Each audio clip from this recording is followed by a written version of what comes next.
Mega Nandamuri కుటుంబాల మధ్య ప్రతి విషయంలో పోటీ ఉంటుందని, తెర ముందు స్నేహంగా మెలుగుతూ కనిపించినా అంతర్గతంగా మాత్రం విభేదాలు ఉన్నాయని జనాల్లో ఎప్పటి నుంచో ఓ ముద్ర పడిపోయింది. అందుకు తగినట్లుగానే కొన్ని పరిస్థితులు నెలకొనడంతో ఇక ఈ ఫ్యామిలీ మధ్య నిత్య పోరు తప్పదని ఫిక్స్ అయిపోయారు.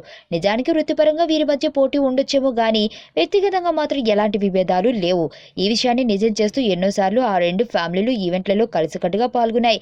ఒకరి ఫంక్షన్ కు మరొకరు ఆహ్వానాలు ఇచ్చుకోవడం, హాజరు కావడం జరుగుతూనే ఉన్నాయి. తాజాగా రామ్ చరణ్ తేజ్ తీసుకున్న సంచలన నిర్ణయాన్ని కూడా నిదర్శనంగా తీసుకోవచ్చు.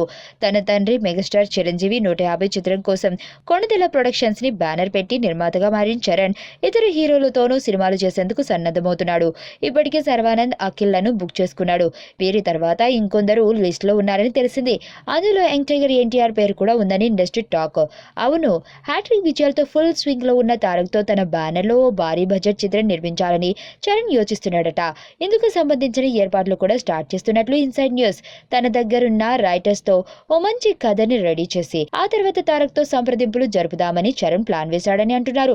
చరణ్తో తనకు మంచి రిలేషన్ ఉంది కాబట్టి ఎన్టీఆర్ ఈ ఆఫర్ ని ఒప్పుకున్నా ఆశ్చర్యపోనక్కర్లేదని చెప్పుకుంటున్నారు. ఒకవేళ చరణ్ నిర్మాణంలో ఎన్టీఆర్ సినిమా చేయడానికి గ్రీన్ సిగ్నల్ ఇస్తే టాలీవుడ్ బాక్స్ ఆఫీస్ దద్దరిల్లడం ఖాయమని ట్రేడ్ విశ్లేషకులు భావిస్తున్నారు.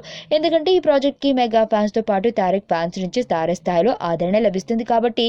మరి వీరి కాంబో కుదురుతుందా లేదా అనేది తెలియాలంటే వెయిట్ చేయాల్సిందే.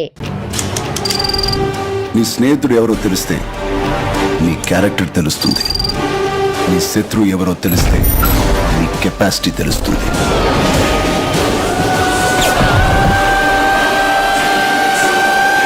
నా శత్రువుని సెలెక్ట్ చేసుకున్నాను.